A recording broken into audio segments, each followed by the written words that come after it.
pangalawang tanong ko po, may mga vlogger ng Duterte Camp na nagsasabi na gawa-gawa lang daw ang video para sirain si Pulong. Kini-question nila yung walang audio.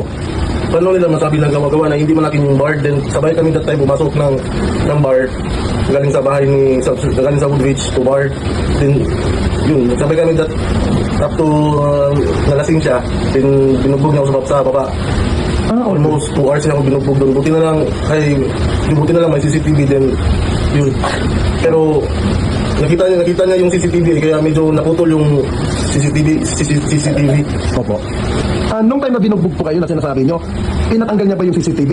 Nung nasa baba na kami, yung parang napansin niya na may CCTV, yun tinanggal, pina-off niya. Opo. Pero after that, 2 hours niya ako binugbog eh. Opo. Paano po? Maniniwala na sana ako sa mama na to. Eh sabi niya, 2 oras kami binugbog ni Paulo. Ang laki ni Paulo, 2 oras kami binugbog, hindi ka nalumbog. Baka hindi mo alam kung gano'ng kahaba yung 2 oras. Yung kalahating oras pa lang sa laki ni Paulo na yan. Baka ubos ang ipin mo at baka ngayon nasa wheelchair ka pa kung talagang binugbog ka. Taka lang maniwala sa kwento mo. Buti pa sinabi mo, 5 bihis ka sa yung talk, baka sakaling maniwalaan ka. 2 oras ka binugbog, kapagsalita ka pa. Ibig sabihin mo, mahina mo ng talk na si Paulo, laking mama niyan.